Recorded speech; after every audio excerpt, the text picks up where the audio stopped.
Esta es la sesión número 163 desde los inicios de Mirada al Mundo y es la duodécima de este curso. En la página de Mirada al Mundo hay información sobre todas las sesiones que se han realizado.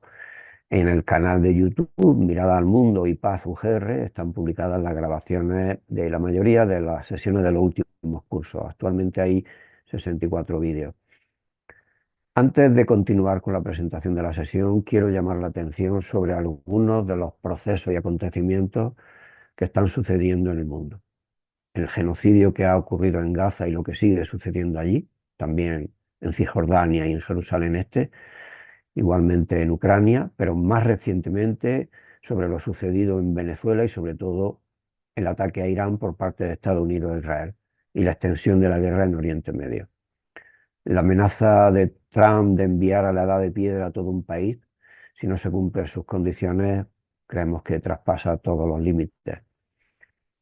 Tampoco podemos olvidar los más de 30 conflictos armados, además de los a los que he hecho referencia anteriormente, que se suceden en el mundo desde hace decenios. No podemos pasar página, no debemos olvidar lo que ha ocurrido y sigue ocurriendo en estos lugares, pero tampoco debemos olvidar los otros procesos que tienen lugar desde hace demasiado tiempo y que dan lugar a que decenas de miles de personas mueran diariamente por causas evitables, así como los otros procesos en marcha que ponen muy en cuestión las condiciones para que sea posible una vida digna para todos y todas en el único lugar que tenemos. Me estoy refiriendo, entre otros, a la emergencia climática, la escasez creciente de petróleo y de otras energías no renovables, escasez creciente de otros recursos como agua, suelo fértil, minerales, etcétera. Estamos inmersos en una crisis ecosocial de múltiples dimensiones y a todas las escalas. Bueno, en ello estamos, ¿no? La ciudadanía, entre otros actores, tenemos que reaccionar. Nos jugamos muchísimo. Nos centramos en la sesión de hoy, que como sabéis tiene el título de Algunas respuestas al militarismo, al rearme y a la crisis ecosocial desde la construcción de la paz. Los ponentes, como sabéis, son Pere Brunet, investigador del Centro de de Estudios por la Paz, que es catedrático jubilado de la Universidad Politécnica de Cataluña, y Hugo Abad Frías, activista ecosocial e investigador sobre decrecimiento. Es miembro del grupo motor del Foro Social Más allá del crecimiento. Quiero agradecer a Pera y a Hugo su receptividad a la propuesta para participar en esta sesión y su generosidad al colaborar altruistamente con este espacio. Muchas gracias a los dos. Esta sesión forma parte de un ciclo de 6 sesiones que tiene el título de Desafíos y amenazas para la paz en un mundo convulso, un ciclo que está organizado por el Instituto de Paz y Conflicto. La primera sesión de este ciclo tuvo lugar el pasado 18 de marzo, también en el seno de Mirada al Mundo, que tuvo el título de Nuevo Orden, Modos de Vida Imperiales y Límites Planetarios. El ponente fue Santiago Álvarez Cantalapiedra. Y bueno, decir que hay información actualizada sobre este ciclo que se puede obtener en la página del IPAZ, del Instituto de Paz y Conflicto. Las otras 4 sesiones del ciclo no están integradas en Mirada al Mundo y van a tener lugar, pues, por ejemplo, la semana que viene, el 14 de abril por la mañana, el 15 de abril por la mañana. La información, como digo, se puede obtener en la página del IPAZ y también en redes sociales del IPAZ. Las otras 2 sesiones serán el 22 de abril y el 18 de mayo. En los próximos días se subirá documentación relativa a la sesión de hoy. Después de la intervención de los ponentes, que será del orden de unos 30 minutos cada una, habrá tiempo para el debate con quienes estáis asistiendo. Bueno, antes de dar la palabra a los ponentes, os informo que la siguiente sesión de Mirada al Mundo será la semana que viene, el 15 de abril, por la tarde, a la misma hora que hoy. Será una sesión presencial, aunque también se podrá asistir por videoconferencia. Tiene el título de El fin de la verdad, posverdad y democracia. El ponente es Juan Antonio Nicolás, que es catedrático del Departamento de Filosofía 2 de la Universidad de Granada. Paso a presentar brevemente a Pere Brunet, que es quien va a intervenir en primer lugar. Él es catedrático jubilado de lenguaje y sistemas informáticos de la Universidad Politécnica de Barcelona, de la que fue vicerrector de investigación entre 1988 y 1992. Es investigador del Centro de Estudios por la Paz. Está interesado en el estudio de las implicaciones sociales de la ciencia y la ingeniería. Trabaja en el análisis de la militarización y otras causas de los desequilibrios planetarios desde una perspectiva inspirada en bases científicas, investigando las conexiones entre el cambio climático, la crisis ambiental, el gasto militar y la militarización. Estudia también el uso de la inteligencia artificial en los nuevos sistemas de combate y analiza las implicaciones éticas de la ciencia y la tecnología en el ámbito de la construcción de la paz. Colabora en campañas para la reducción del gasto militar mundial, sobre nuevas armas basadas en inteligencia artificial y sobre la necesidad de transparencia en lo que respecta a las emisiones militares de gases de efecto invernadero. Es miembro también del Grupo sobre Paz Ambiental de la Asociación Española de Investigación para la Paz y es divulgador científico y se interesa por la difusión de la ciencia, especialmente entre los jóvenes. Le paso la palabra a Pérez Brunet. Cuando quiera, espera. Muchísimas gracias, Jesús, por la presentación y por invitarme a esta sesión de Miradas al Mundo.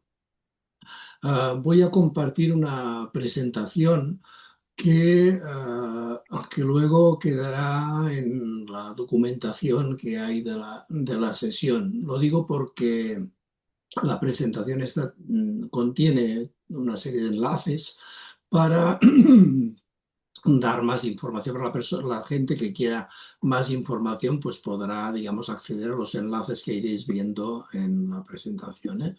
Paso a compartirla. Vamos a ver.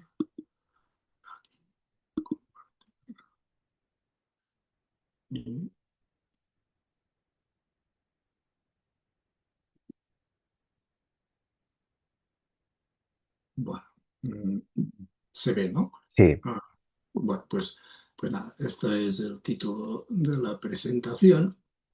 Y bueno, la presentación básicamente la voy a dividir en tres partes. La primera parte es un análisis de la situación actual, bastante terrible, como ha explicado Jesús, y la he denominado los actuales tiempos convulsos, ¿eh? La segunda parte tiene que ver con advertencias que nos llegan desde entornos, desde discursos que son silenciados en los medios de comunicación, en las redes sociales, etcétera, digamos, ¿no? Que no son mainstream, no son los discursos realmente que oye la gente. Otros discursos, lo podríamos llamar, ¿no? Y la tercera parte es de caminos hacia la paz ambiental y daré algunas ideas de las que aparecen en los ámbitos científico y tecnológico. Bueno, empezando con lo de los actuales tiempos convulsos, bueno, está claro, digamos que de lo que nos hablan es de que nos tenemos que armar. Nos hablan en Europa, se entiende en este caso, ¿eh? El plan Rearm Europe dice que tenemos que invertir, Europa tiene que invertir 800.000 millones ante la supuesta amenaza rusa y de una posible invasión por parte de Rusia, ¿no? Una primera paradoja es que resulta que vamos a aumentar en 800.000 millones el presupuesto de defensa de Europa, pero el 60% de las compras de la OTAN se realizan a Estados Unidos. Por tanto, una buena parte de estos 800.000 millones serán para las arcas de las industrias militares estadounidenses. Por tanto, es un gran negocio que Europa le está ofreciendo a Estados Unidos, ¿no? O sea, bueno, primera observación. Segunda observación, el gasto militar mundial es elevadísimo, de 2,7 billones de dólares en 2024. Estados Unidos tiene un presupuesto militar que es el 36% del total mundial, o sea, más de la tercera parte del presupuesto militar mundial lo gasta Estados Unidos. La OTAN, Estados Unidos más los países de la OTAN, todos juntos, digamos, son el 55%.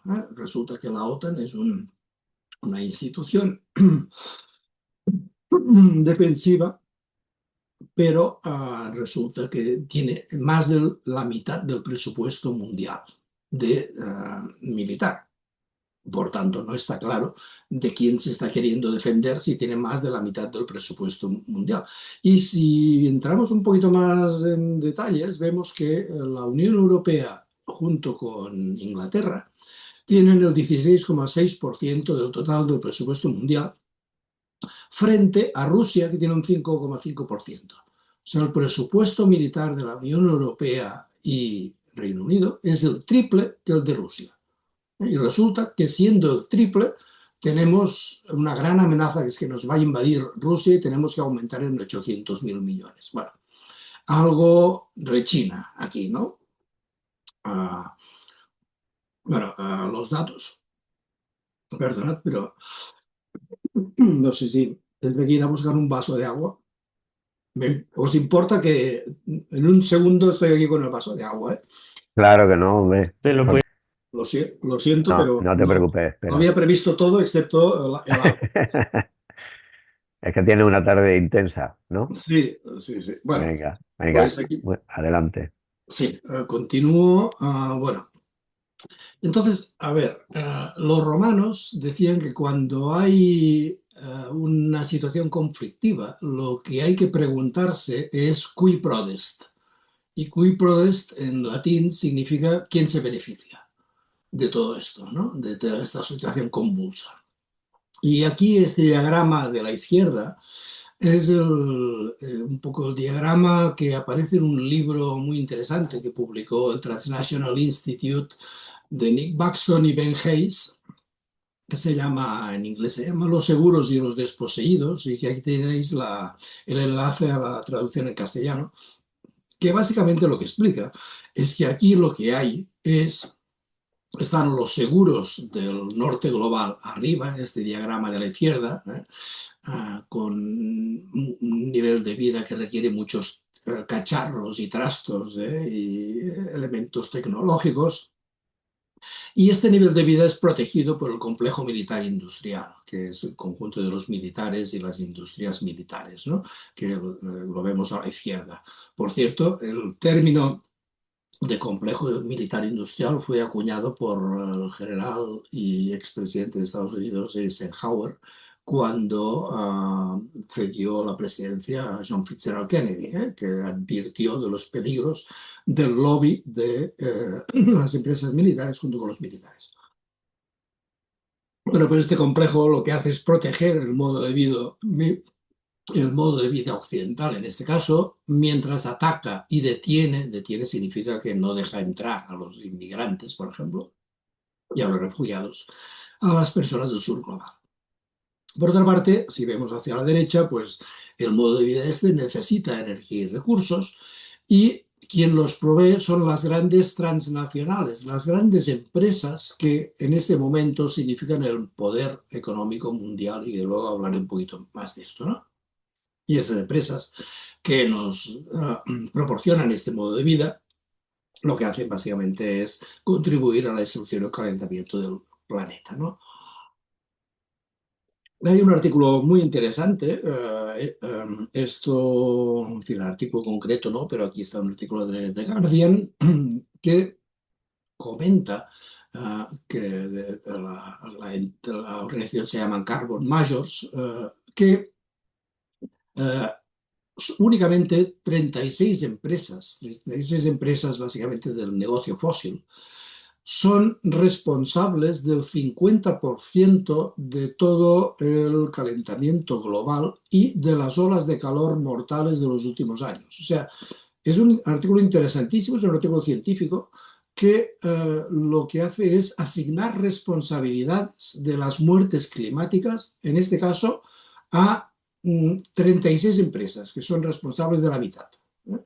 Por tanto, digamos, está clarísimo este mecanismo este mecanismo criminal de que las empresas que se supone que nos están dando el nivel de vida que deseamos, están destrozando el planeta y además están matando gente concretamente, las muertes climáticas.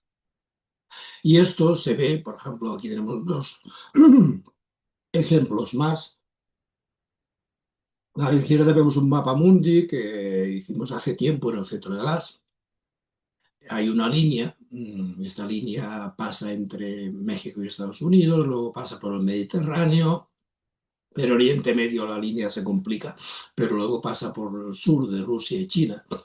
Y lo que se observa es que todas las corporaciones transnacionales de las que he hablado, más las de los datos, más las del comercio como Amazon, etcétera, tienen sus sedes al norte de esta línea, que además es donde se fabrican todas las armas del mundo, prácticamente. Y en cambio los países que sufren están en el sur. Bueno, y esto es básicamente el poder económico global. Hay un libro de Giuliano d'Ampoli, que lo he puesto aquí a la derecha, La hora del depredador, que explica el poder global de las grandes corporaciones, que no son nacionalistas porque realmente no quieren limitaciones en su poder y por tanto quieren poder pagar impuestos bajos, etcétera, digamos, ¿no? Y estas grandes corporaciones, lo que explica Giuliano d'Ampoli, es que se basan justamente en los poderes nacionalistas y autoritarios en los estados, porque les son útiles estos poderes para poder tener controladas a la gente de los distintos países y por tanto continuar generando sus negocios, porque son a la gente, digamos, no hay que, según este esquema del poder económico global, en vez de ayudarla, lo que hay es que exprimirla para obtener mayores beneficios. Un libro realmente interesante el de Dampoli. Bueno, otro dato que a mí me gusta remarcar es el de esta organización, Country Overshoot Days. Es una organización que ahora ya no hablamos de energía, antes he hablado de las grandes empresas fósiles que son responsables de una buena parte de las muertes climáticas globales. Bueno, pues en cuanto a recursos, los estados del norte global son clarísimamente depredadores de recursos y este esquema es un esquema muy interesante en el que explica para cada estado en qué día del año, en 2025, habían gastado ya todos los recursos que el planeta les ofrecía durante el año. En conjunto, la humanidad, y lo pongo aquí a la izquierda, gastó todos los recursos que tenía disponibles durante 2025 el 24 de julio de 2025. Se había gastado ya todos los recursos. Pero esto depende de los países. Si ampliáis este diagrama, que además en el enlace de abajo pues, se puede descargar, se ve que Luxemburgo se había gastado todos los recursos del año en febrero, que Estados Unidos se los había gastado en marzo y que España en mayo. Pues son países, bueno, que realmente estamos depredando. Nos dicen, nos hablan de las amenazas, nos hablan de que otros países nos amenazan. Estados Unidos está ahora, se supone que, digamos, diciendo que la gran amenaza es Irán. No está claro si la amenaza es de Irán o para Irán la amenaza de Estados Unidos. Sí que está claro, vaya, está clarísimo, etcétera. Para Europa se supone que la amenaza es Rusia. Bueno, pues no.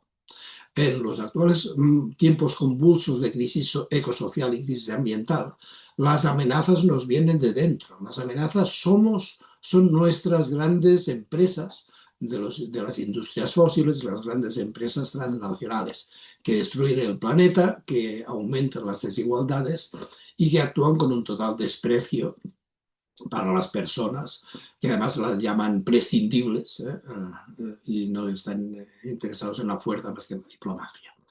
Bueno, en resumen, un poco, estamos en una situación en que vemos el fatalismo de la normalización de las guerras y la violencia, el genocidio que comentaba Jesús en Gaza, la destrucción del pueblo iraní, etcétera, como única manera de abordar los conflictos, curiosamente, como si no hubiesen otras maneras de abordar los conflictos. Vemos también que detrás de todo esto hay los valores patriarcales de destrucción que nos alejan de la paz ambiental. Y aquí hay un libro muy bonito de Virginia Woolf, que es Tres Guineas, que explica claramente la motivación patriarcal de las guerras. Bien, y simplemente esto del fatalismo, de la normalización de las guerras, nosotros escribimos un libro en el Centro del Asia hace un cierto tiempo, hace 10 años, que es Mentes Militarizadas, y es básicamente una constatación de que nos educan para asumir la guerra y la violencia, para ver que las guerras y la violencia socialmente pasen a ser consideradas como la única manera de abordar los conflictos en vez de abordarlos a través de la palabra y de la cooperación y de la paz.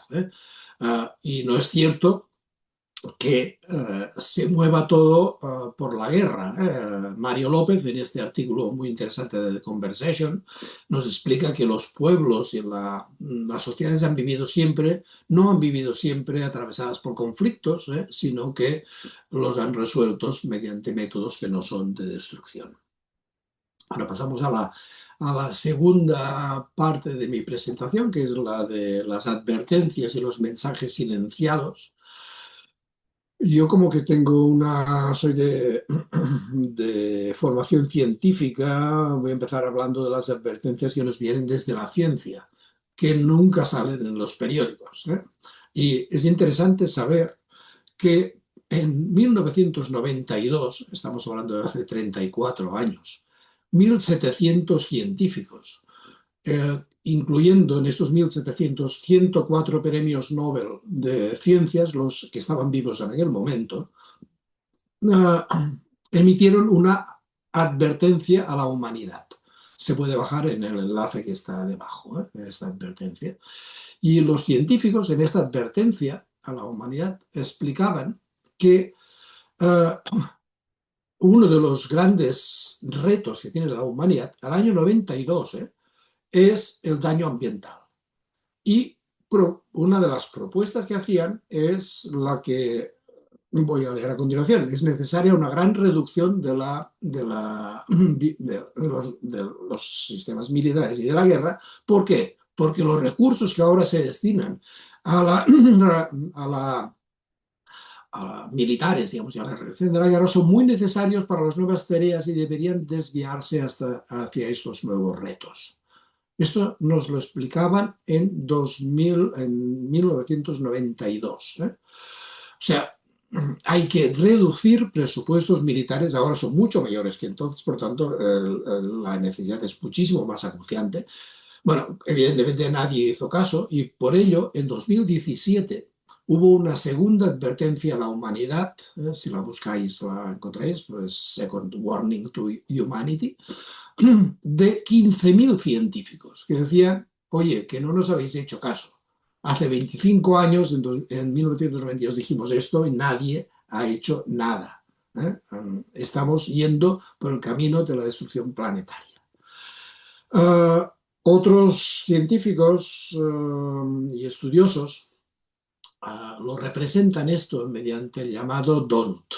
Kate Raworth, el donut de Kate Raworth, lo vemos aquí a la izquierda, básicamente lo que explica es que el estado de equilibrio con la naturaleza y de paz ambiental es un estado de equilibrio y por tanto los estados de equilibrio no pueden ni sobrepasarse por encima ni por debajo, digamos, hay un equilibrio. Y este equilibrio lo señalan porque es en distintos ámbitos, como un pasillo verde, en distintos ámbitos.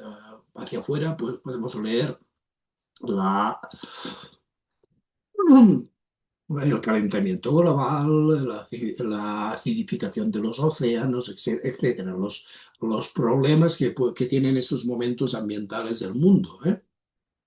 La sociedad capitalista, neocapitalista, con su desmesura, se ha salido totalmente de este pasillo y está, digamos, hacia afuera. Pero por otra parte, mientras hay un gran exceso, una gran desmesura y una depredación excesiva, totalmente desmesurada de los recursos, lo que hay es un desprecio por muchísimas poblaciones en el mundo, que son las zonas rojas que vemos hacia adentro del pasillo verde, ¿eh? Que es los daños de indignidad hacia las personas, ¿eh?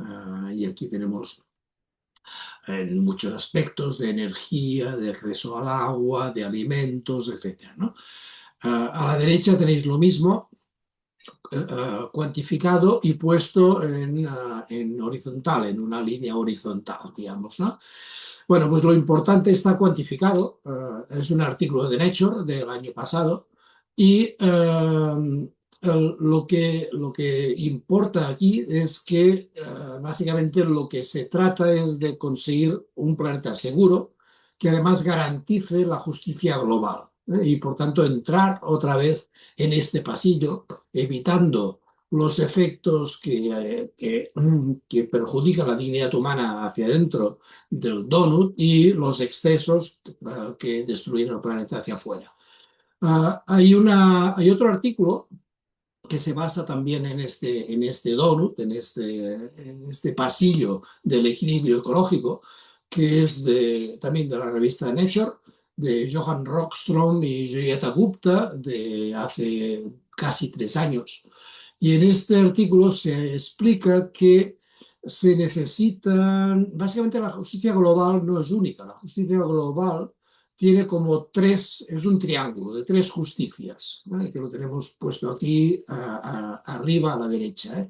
La justicia intrageneracional, que significa la justicia entre los pueblos que habitan la tierra, la justicia intergeneracional, que es la justicia hacia los que todavía no han nacido, hacia el futuro, los que vendrán, y la justicia interespecies, que es la justicia con todo el planeta vivo y el resto de especies del planeta. O sea, realmente lo que se quiere con este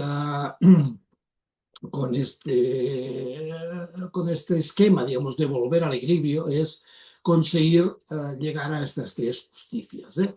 Bueno, básicamente volviendo al círculo del equilibrio, reduciendo los presupuestos militares, porque como ya nos comentaban en 1992, hay que reducir los presupuestos militares para destinar el dinero a los nuevos retos, ¿eh? La desmesura capitalista ha causado esta crisis.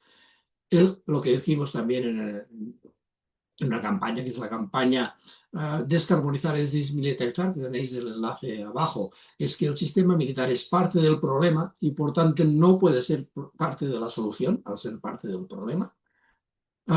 Las emisiones militares no se conocen porque los gobiernos no están obligados a desvelar las emisiones de gases de efecto invernadero del sector militar y necesitamos este dinero militar, ¿eh? Y básicamente hay una visión en la que se insiste muchísimo desde la ciencia, es que los actuales retos no son los otros. Los actuales retos son de toda la humanidad y son globales y transfronterizos.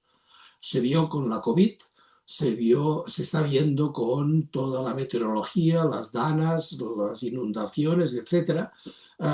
No entienden de fronteras los problemas actuales, son globales, son de toda la humanidad. Y por tanto, se requiere algo que desde la ciencia es parte del corazón de la ciencia, que es la colaboración. Se requiere colaboración global. Si el problema es global, hay que resolverlo mediante colaboración global en vez de confrontación, ¿eh? Aquí tenemos una serie de enlaces sobre esto también. Eh, Solo comentar que el último enlace, el de Rafael Poch, es el discurso que hizo Jeffrey Sachs en el Parlamento Europeo hace un año, el 19 de febrero del 25, sobre, básicamente centrado en la guerra de Ucrania, pero con una visión totalmente distinta de la historia contemporánea y de lo que tendría que ser la relación entre Europa y Rusia. Y es interesante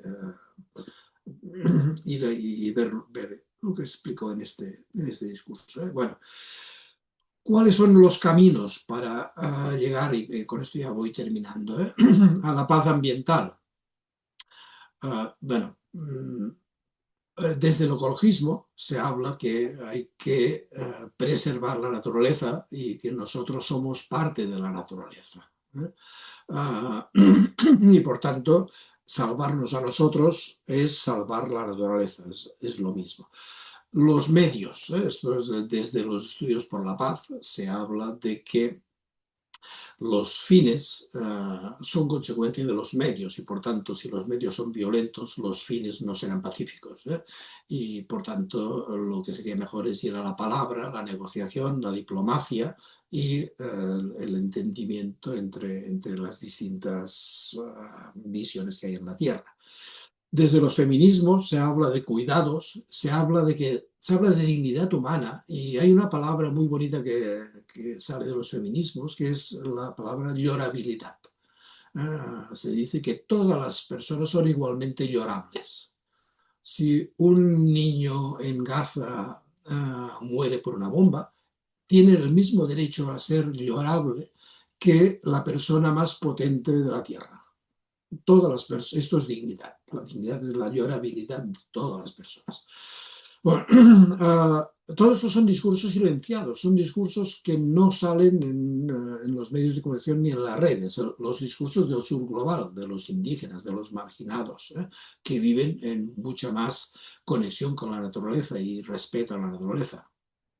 La ciencia que nos habla de dignidad de las personas, todas las personas científicamente sabemos que tienen la misma dignidad porque somos iguales, de los límites que no hay que sobrepasar, del equilibrio que hay que mantener, de la cooperación también, la ciencia, y de la universalidad. Esto es muy interesante, o sea, una de las características de la ciencia es la cooperación entre personas de distintos países y nacionalidades, y otra es la universalidad, que significa que el conocimiento científico pasa a ser público, divulgado y accesible por todas las personas científicas que quieran leerlo en el mundo, digamos, ¿eh? Por tanto, la ciencia se contrapone al secretismo. No existe, no hay posibilidad de una ciencia secreta. La ciencia es pública o no es. La ciencia es divulgada o no es. Y esto es importante en estos tiempos de secretos y falsas verdades, etc. Bueno, y ya para terminar, dos ideas de unas propuestas que se hacen desde la ciencia. Hay una propuesta que se hizo hace 9 años, poco conocida también, como todas las propuestas que salen de la ciencia, que son los estándares de vida digna. Los estándares de vida digna, los DLS, se propusieron en 2017. Aquí tenéis, bueno, y básicamente, ¿qué es? Es los mínimos que se considera que toda persona del mundo tendría que tener para poder vivir dignamente, ¿eh? E incluyen pues temas como la vivienda, lo vemos a la izquierda, la energía, la alimentación, los sanitarios, acceso a Internet, luego sistemas de comunidad, como es pues, el transporte, la salud, la limpieza de la ropa, etcétera, y otros, ¿eh? Todos estos, este conjunto de estándares de vida digna están cuantificados y aquí, este es un poco complejo porque ya es la penúltima.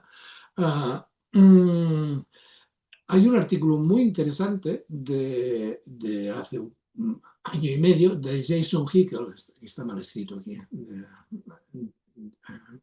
sobre los Jason Hickel y Dylan Sullivan, que explica que demuestran, vaya, que es posible llegar a dar esta vida digna a todas las personas del planeta, concretamente a 8.000 millones de personas, con una fracción de la energía actual y con una fracción de los recursos que actualmente estamos gastando. Entre el 19 y el 40% de la energía actual y entre el 33 y el 44% de los actuales recursos. Esto significaría, aquí vemos una gráfica a la izquierda, pues del consumo energético mundial. El grupo de los más ricos gastan la mitad de la energía y producen la mitad de las emisiones. Pues con esta vida digna se iría a la curva de abajo, habría una cierta, digamos, una cierta diversidad, digamos, de recursos, no todo el mundo tiene que tener lo mismo, digamos, pues se admite una cierta disparidad, pero se permite, digamos, que todo el mundo tenga esta vida digna. Y para esto, solamente decir que hacen falta unas nuevas herramientas tecnológicas, que son herramientas tecnológicas del decrecimiento. Y aquí nosotros hemos trabajado algo sobre esto, hemos escrito un working paper y un informe, y estas son tecnologías que llevan al equilibrio ecológico y a la paz ambiental, pero que tienen que ser de gestión comunitaria, tienen que ser decididas por las personas, tienen que ser locales, tienen que ser respetuosas con el planeta, tienen que ser de proximidad. Es muy interesante esto de proximidad. O sea, antes las casas en los pueblos se realizaban con los materiales que habían cerca. Bueno, en estos momentos empiezan a haber propuestas de energías verdes, energías eólicas y solares, que son cooperativas, son locales, pero además tecnológicamente no utilizan materiales que se llaman de sangre, o sea, materiales que se obtienen en minas en otras partes del planeta con explotación de otros países, sino que utilizan materiales que existen en la proximidad, ¿no? Bueno, y simplemente que sean para las personas. Y solo decir ya para terminar, como resumen, que el sistema militar es parte del problema, que las armas no educan, sino que las armas matan personas, destruyen los sistemas y son instrumentos criminales, genocidas y ecocidas, y por tanto no sirven para resolver el problema de la paz ambiental en absoluto. Que lo que tenemos es una realidad de un inmenso problema ambiental que es global y transfronterizo, y por tanto tenemos que trabajar para, como en conjunto toda la humanidad, aceptando que estamos en la segunda revolución copernicana, que significa que no estamos por encima de la naturaleza, sino que somos parte de la naturaleza, y somos uno con la naturaleza. Bueno, tenemos que indignarnos y tenemos que cooperar desde lo local y desde las personas, y tenemos que educar, comunicar, difundir, sensibilizar, dando a conocer estos discursos silenciados y promoviendo la lectura, la escritura y fomentando el espíritu crítico. La idea de la segunda revolución copernicana, entre otros, la propuso Jean Huber en este artículo que pongo aquí. Y muchísimas gracias, y con esto termino. Dejo de compartir. Muchísimas gracias, Pera. Pues muy bien. Pues vamos a darle la palabra a Hugo después de que lo presente brevemente. Hugo Abad Frías es manchego de origen y activista ecosocial desde la ola de movilizaciones climáticas de 2019. Ha estudiado ciencias políticas y estudios internacionales en la Universidad Carlos III de Madrid y el máster en Ecología Política de Crecimiento y Justicia Medioambiental en el Instituto de Ciencia y Tecnología Ambientales de la Universidad Autónoma de Barcelona. Es parte activa del movimiento internacional del crecimiento, contribuyendo al desarrollo de la Red Internacional de Decrecimiento, la International Degrowth Network, una organización nacida en 2023 que conecta a colectivos y personas desde una visión de justicia global y empoderamiento colectivo hacia las transformaciones profundas necesarias para superar la crisis ecosocial.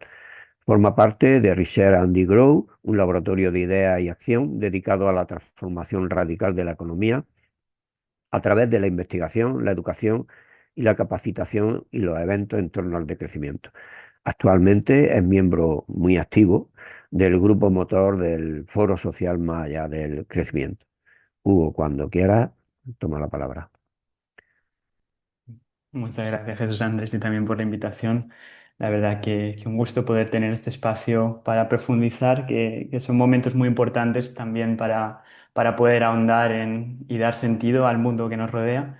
Y yo creo que, bueno, después también de la intervención de Pera, que creo que asienta el diagnóstico, el hilo conductor y las propuestas, creo que lo que yo puedo quizá de algún modo pues contribuir es en esa tercera parte que Pera mencionaba de herramientas para el decrecimiento, has mencionado, ¿no? Tecnologías, a mí me gusta también llamarlas como herramientas institucionales, de nueva institucionalidad o nuevas formas de organización. Es ahí donde quiero incidir sobre todo en la presentación. Y quería decir simplemente ahora al inicio que esta primera parte de mi presentación va a ir enfocada a explicar el proceso del Foro Social más allá del crecimiento, en el cual, como decía Jesús Andrés, estoy involucrado en el grupo motor y sé que más personas por aquí también de una forma u otra vinculadas. Y luego haré digamos, un paréntesis, ¿no? Y iré a mi parte académica de investigación, donde me gustaría pues también poder traer algunos aspectos que creo que pueden ser relevantes también para el debate que tengamos y para poder seguir pensando juntos estas cuestiones. Así que comienzo por la parte del contexto del foro social, que probablemente pues hayas escuchado sobre él o no. Igualmente, quiero empezar diciendo algo, creo que es curioso, una paradoja que se da, que yo realmente cuando fijamos la fecha, yo obviamente no sabía, no tenía esto en cuenta, pero en el mismo momento en el que estábamos en la Universidad Autónoma de Madrid, el 13 y 14 de febrero, estaba teniendo lugar la conferencia anual de seguridad que se hace en la ciudad alemana de Múnich. Se lleva haciendo ya durante mucho tiempo y claro, hablaba luego recuerdo con algunas personas reflexionando sobre la trascendencia y un poco cómo continuar, ¿no? Después de esta sesión que tuvo lugar en la Autónoma de Madrid y pensar de algún modo hoy aquí qué es construir seguridad, ¿no? ¿Qué es construir seguridad en el sentido de espacios de comunidad, de tejer red, de sociedad civil, como es el foro social, son sin duda una apuesta clara por construir seguridad en el siglo XXI, frente como ha explicado con todo detalle Pera, una tendencia naturalizada, digamos, de que es inevitable ir hacia un camino de más militarización, como fue la propia cumbre de Múnich, ¿no? En un contexto también que en los últimos años, pues, con este discurso en favor de la militarización belicista, pues está generalizándose, ¿no? O sea que me gusta como empezar desde este lugar de que creo que estamos viendo realidades que si bien están paralelas y unas están invisibilizadas y silenciadas, como decía Pera, creo que tenemos que confiar también en que de algún modo estamos también planteando de forma democrática qué es la seguridad y estamos intentando cuestionar los marcos que nos vienen dados, ¿no? Y fabricados para consumirlos. En lugar de eso, proponer desde la sociedad civil alternativas. Y eso es precisamente el foro social, más allá del crecimiento, que nace sobre todo coordinando y organizando una conferencia en el Congreso de los Diputados en septiembre de 2025 como un primer paso para empezar a traer el debate más a fondo del decrecimiento, recoger todo el trabajo previo ya que se ha hecho sobre el tema a nivel internacional y a nivel estatal en el Estado español y partir de la mejor ciencia que tenemos, de las personas implicadas en movimientos sociales y también tuvimos al relator de Naciones Unidas, Olivier de Schutter, que está desempeñando también un papel importante en replantear qué es el progreso, replantear qué es el bienestar en las instituciones de Naciones Unidas. Empezamos empleando de algún modo este espacio como un altavoz para hacer un llamado más amplio a la sociedad civil y conseguir organizar un foro social que está vivo, ¿no? El foro social tuvo lugar esta primera sesión en Madrid, como decía, pero la idea es precisamente que sea un espacio permanente de organización de la sociedad civil. Y es en la declaración de la conferencia donde se establece, además de unas 39 medidas que fueron el fruto de un proceso de diálogo entre diversas organizaciones de la sociedad civil, también existía un compromiso de organizar en la primera mitad de este año una sesión del Foro Social que tuvo lugar, como decía, en la Autónoma de Madrid. Y en bueno, y a través de esta declaración, que es un poco esos principios comunes sobre los cuales trabajamos, la idea es seguir tejiendo entre las distintas perspectivas presentes y la diversidad de organizaciones. A día de hoy, el Foro Social está conformado por más de 130 organizaciones, entidades, redes y alianzas que comparten una visión común de crítica al sistema económico que genera la crisis ecosocial. Una crítica común que parte de la incompatibilidad entre el sistema capitalista y la sostenibilidad y que por tanto intenta plantear alternativas de base, reales, efectivas, para transitar hacia sociedades, como decía Jesús Andrés al inicio, donde las vidas dignas puedan ser una realidad para todas a nivel global, dentro de los límites ecológicos. Y de algún modo, para sintetizar y volviendo un poco sobre lo que decía, ¿no? De los objetivos del Foro Social, por un lado es el de facilitar la interacción, articulación y coordinación de los colectivos y organizaciones de la sociedad civil en el Estado español que compartimos un horizonte común de superación del modelo económico capitalista basado en el crecimiento, que nos lleva a la crisis ecosocial y que ya estamos viviendo.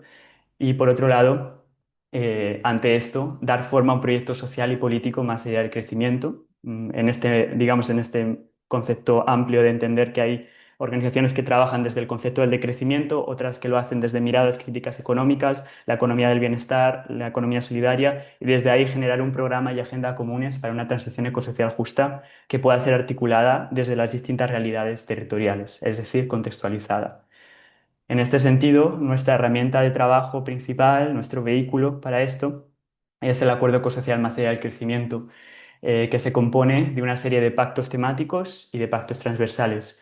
Funcionamos en base a principios de la sociocracia, que quiere decir que hay una vinculación entre todos estos círculos que tienen autonomía para su trabajo y hay una puesta en común periódica de los trabajos que se realizan en cada uno de estos círculos.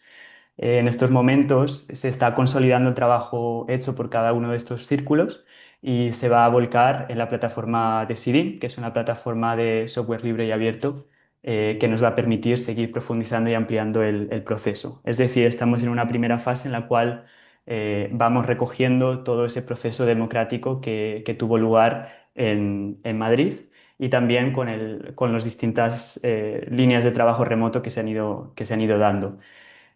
Simplemente me gustaría destacar que estamos trabajando en torno a una idea que creo que es central también en este espacio, la idea de hablar de los conflictos y en este caso de la idea de transformar conflictos, ¿no? Uno de nuestros elementos clave en la metodología es precisamente esto, la identificación de conflictos centrales y partimos siempre de cuál es nuestro horizonte de futuro deseable que orienta cada uno de estos pactos ecosociales. Este ejercicio, digamos que ya lo hicimos colectivamente y que sigue tomando vida, ¿no? Desde la conferencia Más allá del crecimiento de septiembre. Ahora, en estos momentos, cada uno de los círculos de los pactos sigue trabajando en una visión y han identificado una serie de conflictos centrales que serían las tensiones estructurales que impiden realizar la visión de cada uno de esos pactos.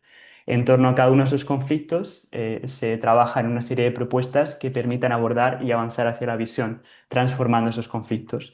En este sentido, el espacio parte de que somos seres sociales y políticos y que necesitamos herramientas que puedan democratizarse para trabajar en una transición ecosocial justa que tenga en cuenta el cuidado de la vida a nivel global. Y bueno, y en esta experiencia a la que se siguen sumando cada vez más personas y que esperamos también, bueno, después de, digamos, de esta ola de actividad que tuvimos en febrero, pues reactivar ahora hasta antes de verano un poco más la actividad con nuevas plenarias y nuevas reuniones de los círculos, pues sí que nos hemos emplazado a dos siguientes pasos. Por un lado, aterrizar más todo el trabajo que se lleva haciendo en torno a esta visión, conflictos, propuestas en distintos territorios del Estado español para trabajar estos conflictos, favoreciendo alianzas transformadoras y trabajando en propuestas palanca en cada contexto. Y como decía antes, utilizando la herramienta de Decidim, bueno, pues nació también de la mano de innovaciones democráticas en la ciudad de Barcelona y ahora se utiliza sobre todo por algunas administraciones públicas y ahora es un paso importante, ¿no? Y el propio Decidim también está dando un paso en querer apoyar más a los movimientos sociales en el uso de la herramienta como forma democrática y como herramienta tecnopolítica para el decrecimiento y para horizontes de justicia ecosocial. Hasta aquí la parte del foro social y os quiero invitar a que las personas que tengáis interés y todavía no estéis siguiendo el proceso, en la web podéis suscribiros al newsletter y también tenéis aquí, bueno, este QR lleva a más información sobre los pactos ecosociales y en la web tenéis también la información actualizada que también se irá actualizando en las próximas semanas según vaya avanzando el proceso. Hasta aquí la parte del foro social y como digo, pues como decía, mi interés también y de aceptar la invitación es también traer algunas perspectivas de estos años de investigación que he realizado, sobre todo desde el máster aquí en ICTA, que la verdad que fue muy nutritivo, ¿no? Y parto de muchos de los marcos que Pera ha presentado al final, ¿no? Digamos, de esta escuela de decrecimiento junto a personas como Jason Hickel o Broto T. Roy o Yorgos Callis, los cuales han sido mis profesores aquí en el máster y hemos podido indagar una comunidad muy vibrante de estudiantes, ¿no? De pensar estas ideas, cómo toman forma en la realidad actual de hoy en día y cómo realmente les damos ese cuerpo social que necesitamos para que el decrecimiento sea realmente una alternativa, ¿no? Un plan de desarme y un plan de paz realmente, ¿no? Y aquí quiero ser claro con una cosa, ¿no? Porque aquí empleo de manera metafórica la idea de desarme y paz. Y quiero poner de relieve que esto no es un sustituto a el propio imperativo y realidad, que, como explicaba Pere, del desarme y paz efectiva, ¿no? En los conflictos, en los más de 30 conflictos activos hoy, pero al mismo tiempo creo que es importante también hablar de, como hemos venido haciendo, ¿no? De esas causas estructurales que nos están llevando al conflicto permanente, a la inestabilidad y a la inseguridad.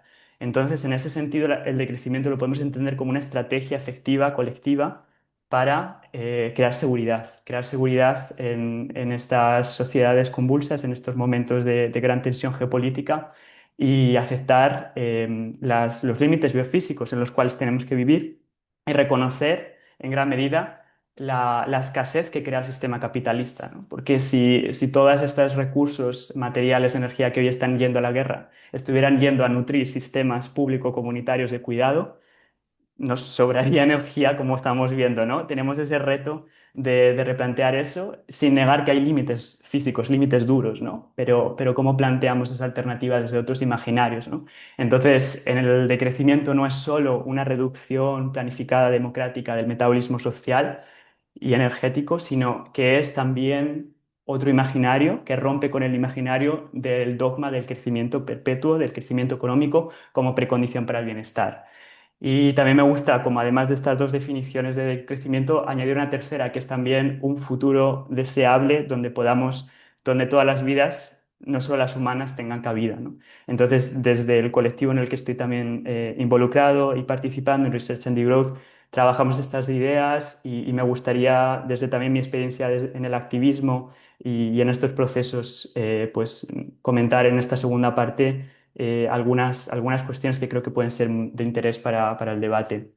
En primer lugar, recalcar que esta idea de hablar de planes de desarme y de paz, más allá de lo estrictamente del campo de los conflictos o del campo de los conflictos y las guerras, es algo que ya se lleva haciendo por algunos grupos activistas.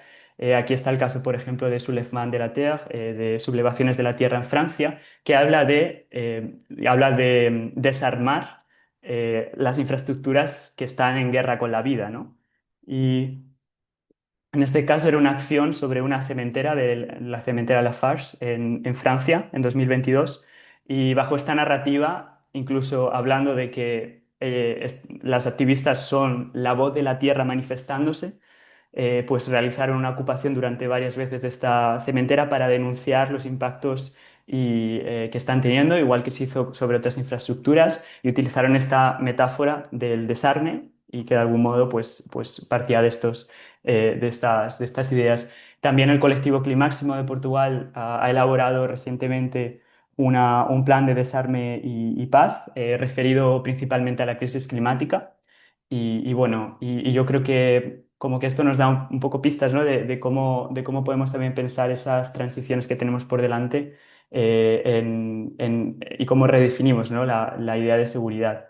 Me gustaría, de hecho, simplemente dar unas pinceladas del caso de Climáximo que considero relevante, pero antes también decir, por ejemplo, en el caso aquí de Cataluña, ¿no? Del colectivo de Revoltes de la Tierra, que ha convocado para dentro de unos días, dentro de 2 semanas, una acción en la comarca de Valles, donde está una de las productoras mayores de potasa del sur de Europa, que concretamente, bueno, ISL es la fábrica que está en manos de una empresa israelí, ¿no?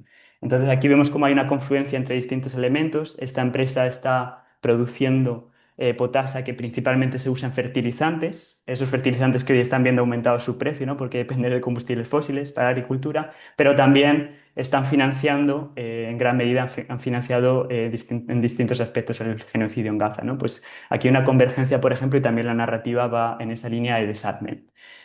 En el caso de Climáximo, hablan de un plan de desarme en 2 fases y un plan de paz. La primera fase del plan de desarme tendría que ver con esta idea de frenar la proliferación, ¿no? Que se ha empleado ya también en frenar la proliferación de las armas de destrucción masiva, nucleares, y en otros contextos, y ellos lo aplican a la crisis climática, ¿no? De cómo en la inmediatez ponemos freno a infraestructuras que están destruyendo la vida. Pues hablan de moratorias a proyectos que sigan incidiendo en la destrucción ecológica, como la expansión de aeropuertos, a poner fin a todos los subsidios públicos destinados a combustibles fósiles y también a atender la emergencia social que hay en torno a desahucios y deportaciones que lleva consigo la situación actual. En segundo lugar, hablan de desactivar las armas, que tiene que ver más con romper las dependencias que tienen hoy nuestros sistemas con los combustibles fósiles. Este sería como un paso que lo que intenta es aislar esos impactos de los sistemas de provisionamiento ecológicos y sociales, y aquí ya se incide más en una transformación económica. Y tiene que ver mucho con la idea de la suficiencia energética, con esta idea también que mencionaba Pera del donut, de cubrir las necesidades básicas sin sobrepasar los límites ecológicos. Y aquí pues plantear una serie de propuestas como las garantías de empleo público, servicios básicos universales que pudieran contribuir en esta dirección, sin por ello dejar de lado también que esto conlleva redirigir recursos de otros lugares y, por ejemplo, pues pensar la idea de implementar cuotas de vuelos en concordancia con los objetivos climáticos u otras medidas que deben ser implementadas de manera democrática para redirigir recursos a las necesidades básicas. Y luego hablan de un plan de paz que tiene que ver, que bueno, que aquí ahora plantearé yo también un poco la visión que tengo y algunas críticas sobre esto de cómo pensar esta secuencialización, pero hablan ya de territorializar más esa transición, de pensar en planes de renaturalización y de transición justa muy específicas para cada territorio y en apoyar en gran medida la autonomía material y los bienes comunes, digamos, con un rol cada vez menor del Estado, una desalarización de las relaciones sociales y una democracia económica, ¿no? Esta sería como, digamos, esa visión en gran medida, ¿no? Hacia dónde quisiéramos ir, ¿no? Partiendo de que el plan de desarme, la fase 1 la están planteando en la inmediatez, la fase 2 la plantea en un horizonte medio, pues aquí cuando hicieron el plan era como a 2030 y el plan de paz sería una vez que los prerequisitos han llegado, poder desplegar estas otras políticas. Ahora bien, me gustaría incidir en una cosa creo que es crucial, ¿no? Que a veces se trabaja mucho en propuestas y yo creo que siempre es importante, como comentaba en el caso del Foro Social, de partir de hacia dónde, cuál es nuestra visión de transformación hacia la que queremos ir. Y aquí hay trabajos muy interesantes que se están haciendo tanto en el Estado español como más allá. Por ejemplo, este libro de Future for All, Un futuro para todos, una visión de 2048, que desde una visión decrecentista plantea cómo podría ser nuestras vidas, nuestras cotidianidades en todas las esferas de la vida. Y por otro lado, también tenemos propuestas metodológicas como esta guía para los futuros posibles que ha empleado distintos colectivos, como el caso de la Asamblea Catalana per la Transició Ecosocial, que han planteado bueno, cómo trabajamos en torno a una idea de transición ecosocial justa que nos conduzca a un futuro factible, deseable y posible desde el presente, ¿no? Y creo que son recursos muy interesantes, ¿no? Como que a veces nos sentimos paralizados y es normal por la crudeza del momento presente, pero bueno, quería traer estos recursos que creo que pueden ser valiosos. Y también creo que es una muy buena noticia que en el caso del Estado español contamos también ya con una reflexión y una práctica ya amplia sobre cómo podríamos transitar y qué herramientas tenemos y qué posibilidades de reestructuración del sistema económico tenemos a mano colectivamente en todas las esferas. Aquí pues quería destacar el trabajo que ya han hecho Luis González Reyes, Adrián Almazán, mapeando la transformación de los sectores productivos del Estado español hacia el decrecimiento, que luego lo han aplicado a distintos territorios. Un informe también sobre transición agroecológica en el caso de España, de Amigas de la Tierra, ¿no? Que hoy es más vital que nunca porque estamos hablando, ¿no? de cómo reducimos esa dependencia de los combustibles fósiles y a la vez avanzamos en una transición agroecológica que vaya a cuidar y regenerar los ecosistemas y cuidar la salud de las personas. Pues es algo urgente, ¿no? Hablar de cómo planteamos una transición agroecológica y ya hay mucho trabajo empírico, científico, que nos permite tener esos debates democráticos para tomar decisiones, ¿no? Que es un poco lo que el Foro Social también intenta hacer, ¿no? Catalizar esta información y estas ideas para llevarlas a la práctica. También pasa con el informe de escenarios de trabajo en la transición ecosocial, que creo que también es un recurso muy valioso. Y sí, y aquí me paro un segundo. Bueno, pues hasta aquí como una serie de recursos, de ideas, quería recoger lo que creo que puede ser de interés para hoy. Y aquí sí que me gustaría traer una propuesta más concreta y en concreto, bueno, y aterrizada, ¿no? sobre investigación reciente que se está haciendo en el proyecto REAL, que es un proyecto de investigación en torno a cómo dar lugar a un acuerdo post-crecimiento muy alineado con el decrecimiento y cómo pensamos esta transición y esa conjunción entre justicia social y justicia ecológica, con una dimensión, digamos, una posición desde Europa y el norte global, pero con una voluntad de justicia global, ¿no? Y en este proyecto hay una publicación bastante reciente bueno, que he estado trabajando últimamente, que hace una síntesis, yo creo, muy completa de cuáles son algunas de estas políticas marco que nos pueden ayudar a realizar este plan de desarme y paz, ¿no? Si entendemos, como diría Yayo Herrero, que la economía está en guerra con la vida, ¿no? Entonces, si entendemos y partimos de esa premisa de que la economía está en guerra con la vida, ¿cómo hacemos este desarme y paz desde aquí, desde las condiciones presentes? ¿Qué herramientas tenemos? Bueno, pues en primer lugar, creo que hay un tema que no se toca tanto quizá todavía en los debates sobre el decrecimiento, pero sí se toca en muchas escuelas de economía política u otras que tienen que ver con el dinero y las finanzas, ¿no?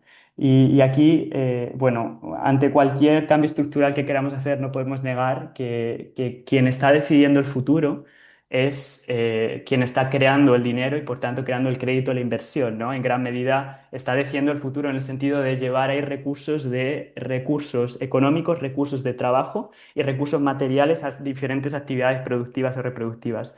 Y aquí la realidad de hoy es que los bancos privados, a través de este sistema de fraccionamiento, son los que al crear préstamos están creando en gran medida el dinero. Aunque los estados tengan obviamente un rol a través de los presupuestos y demás, pero la inversión y muchas veces tiran de esa inversión privada para cualquier proyecto de interés público definido por el Estado.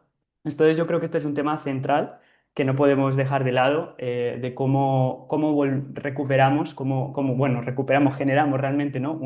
De forma genuina un control público sobre la creación de dinero y también acompañado por teorías como la teoría monetaria moderna, que incide en que el Estado no tiene que recibir impuestos antes de poder gastar, si tiene el monopolio sobre esa moneda. Esto también es una muy buena noticia en muchos sentidos, ¿no?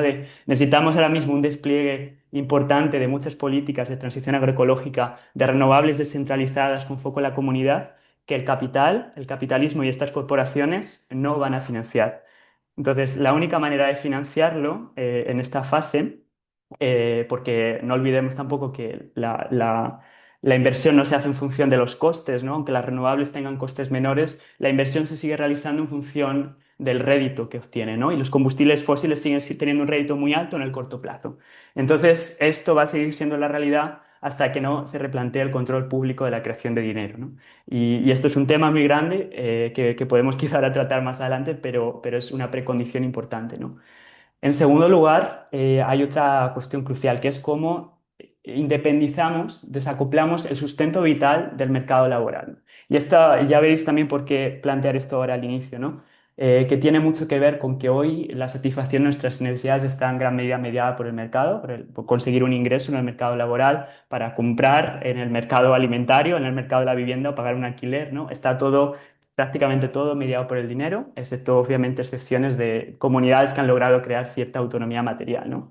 Entonces tenemos que plantear cómo desocuplamos ese sustento vital del mercado laboral, y aquí hay varias herramientas múltiples que pueden interaccionar de manera bastante efectiva. Por un lado, tenemos propuestas universales como la garantía de empleo público y la renta básica universal o renta básica de cuidados, que podrían cumplir un rol muy importante en este sentido, ¿no? Al lograr bueno, que no tengamos que coger cualquier trabajo para sobrevivir y que podamos tener, en el caso de la garantía de empleo público, un trabajo digno con una jornada de 30 a 32 horas en algo que vaya a contribuir de manera directa a la transición ecosocial, la rehabilitación de edificios, los cuidados en una dimensión amplia, la cultura, la producción agroecológica, la regeneración ecológica, etcétera. Por otro lado, y desde Research and Development venimos planteando una complementariedad con la renta básica universal. Nosotros la planteamos como renta básica de cuidados, en el sentido de que complementa y reconoce que todas las personas tenemos que corresponsabilizarnos del cuidado de la vida. Y en esta propuesta, que es universal, de algún modo se reconoce también y se logra mayor autonomía recibiendo una renta garantizada a todas las personas en ello, ¿no? En el informe que hemos desarrollado, desarrollamos más esta interrelación entre ambas políticas bueno, que ahora pondré también el enlace y creo que es interesante. Y no por ello debemos dejar de tener en cuenta la importancia de contar con planes de transición justa, sectorial y a nivel geográfico que vayan a aterrizar estas políticas en cada contexto. Una segunda herramienta para desacoplar el sustento vital del mercado laboral serían los servicios básicos universales. En el caso del Estado español, pues un ejemplo claro, hasta cierta medida, ¿no? Sería la sanidad pública, que aunque está sufriendo ataques importantes, sobre todo por algunos gobiernos autonómicos, pues al menos sigue cumpliendo, tratando de hacer efectivo el principio de universalidad. Pero a esto habría que sumar, si queremos realmente tener hacer efectivo esta seguridad socioeconómica, que la vivienda o que la alimentación pasen a ser también, en lugar de bienes de mercado, progresivamente bienes comunes, ¿no? Y aquí hay muchas propuestas que podrían desarrollar cada uno. Lo que creo importante decir aquí es que, por ejemplo, la garantía de empleo público podría contribuir a construir unos servicios básicos universales que son urgentes, ¿no? En el caso del transporte y la movilidad, si no hay una capacidad rápida de cambiar, de hacer girar todo el trabajo que está yendo a actividades que no tienen nada que ver con el bienestar, ¿no? No sé, como el fast fashion digo, las tiendas de fast fashion o la producción masiva de algunas cosas que necesitamos, cómo las hacemos girar a formas de producción que realmente se están cubriendo necesidades, ¿no? Y aquí la garantía de empleo público puede contribuir a los servicios básicos universales. Y un tercer elemento que creo que es importante es también directamente, bueno, pensar en la autonomía material, ¿no? Cómo vamos también a depender menos tanto del mercado como del Estado, ¿no? En una fase posterior también podemos ver la capacidad, ¿no? En comunidad de generar, de autoproducir a nivel biorregional la producción alimentaria, y cómo retomamos, cómo tenemos la capacidad de tener control sobre los medios de producción y reproducción, ¿no? Esto es algo clave también. Por tanto, este desacoplamiento o sustento vital del mercado laboral es una precondición para que, una vez que todas las personas tengan una seguridad básica económica garantizada, podamos intervenir efectivamente en el mercado de la energía de manera democrática para fijar y racionar la energía de manera que la dirijamos hacia la satisfacción de necesidades básicas universales, ¿no? Y aquí también, bueno, destacar que cuando hablamos de necesidades básicas no estamos solo refiriéndonos a lo material, a tener el sustento básico, alimentación y vivienda, estamos hablando también de la necesidad de pertenencia, de la necesidad de participación, y creo que eso es también importante señalarlo, ¿no? Bueno, pues sería mucho más sencillo, ¿no? Una vez que tenemos una seguridad socioeconómica base, democráticamente, conjuntamente, establecer esos límites ecológicos que necesitamos para superar la crisis ecosocial. Y esto conlleva también, digamos, una fase posterior que tiene que ver con un control de precios y un racionamiento del conjunto de economía bajo principios de democracia económica más amplia, ¿no? Que sería la idea de planificación democrática, que también distintas personas en el proyecto REAL, como Julia Steinberger, están trabajando más sobre ella, ¿no? Bueno, esto sería como un poco unas ideas para pensar esto sobre todo en el contexto del norte global. sin olvidar bueno, sin olvidar de algún modo que esto está teniendo unas dimensiones globales, ¿no? Voy terminando ya enseguida. Sí que me gusta hacer también la distinción, ¿no? De algún modo, cuando hablamos de políticas ecosociales, entre lo que serían unas políticas ecosociales de primera generación que atienden esa base social, si pensamos en el donut, ¿no? Pues cómo pensamos en esas necesidades básicas sociales y cómo las cubrimos en el aquí y ahora lo mejor posible, también de la manera más ecológica posible, y cómo luego pensamos en democráticamente, en lugar de que esos límites ecológicos nos sean impuestos de manera autoritaria, cómo pensamos en procesos democráticos que lleven a un límite ecológico establecido de forma democrática, que tiene que ver mucho con la planificación democrática.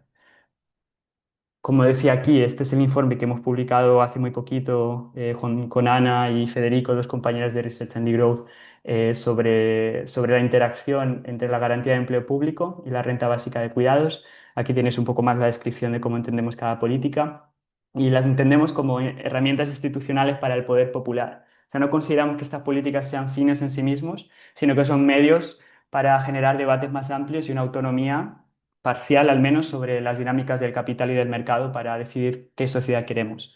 Y nos parece, bueno, propuestas que también, por ejemplo, en el caso de garantía de empleo público, aunque su financiación sea centralizada, los ayuntamientos podrían tener un rol clave o comarcas o provincias en qué tipos de empleo se deben crear en cada territorio, ¿no? No es igual, por ejemplo, en una comarca de La Mancha que quizá va a requerir de mucho más puestos de empleo en transición agroecológica que en la ciudad de Barcelona, por poner, o en Sevilla, o en Granada, que igual va a hacer falta pues, crear muchos más puestos de trabajo relacionados con los cuidados y con la atención de las personas, ¿no? Esto es un poco esa gobernanza, ¿no? de estas políticas transformadoras que también tenemos que ser capaces de imaginar.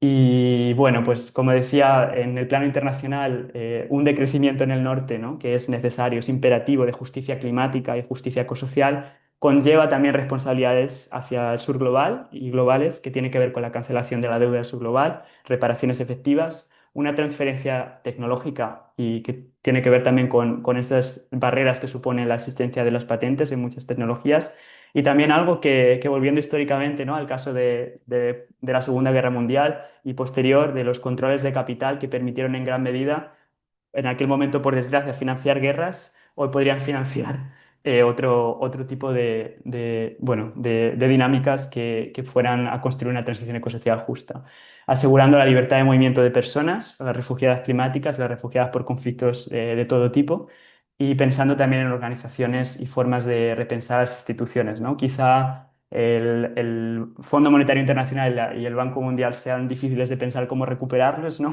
Que hay propuestas también en esa línea, pero sin duda Naciones Unidas debe ser un terreno de disputa, o así también lo defendemos, ¿no? Para permitir no solo una diplomacia o el uso, digamos, de un intercambio intercultural y social, sino una capacidad también de coordinación democrática a nivel global de la economía, ¿no? Eso es un tema que también bueno, se está empezando a abordar también por personas que trabajan en la idea de planificación democrática. Y me gustaría terminar con dos ideas, si me permitís, yo creo que voy más o menos en tiempo, José. Como por una parte, hablar bueno, que al final estamos hablando aquí de medidas de economía política que, que tienen mucho que ver con el cambio cultural que necesitamos para transitar a otras formas de relación económica, ¿no? Cuando hablamos de planificación democrática de la economía, estamos hablando de algún modo de pensar que tenemos que superar ese realismo capitalista de hoy que nos considera como sujetos autónomos, que a través del mercado podemos cubrir nuestras necesidades y que estamos en una competición permanente y que tenemos que crecer incluso personalmente para disputar eso, ¿no? El mercado laboral crea estas dinámicas y las internalizamos, ¿no? Pues cómo pensamos también esas nuevas subjetividades que tienen que surgir. Y aquí me gusta mucho cómo define Julia Steinberger la idea de democracia económica. La define como una realidad vivida en la que las personas desaprenden la ciudadanía pasiva y reaprenden la participación activa en la organización de la provisión de necesidades. Y para mí esto en gran medida tiene que ver mucho con la paz, ¿no?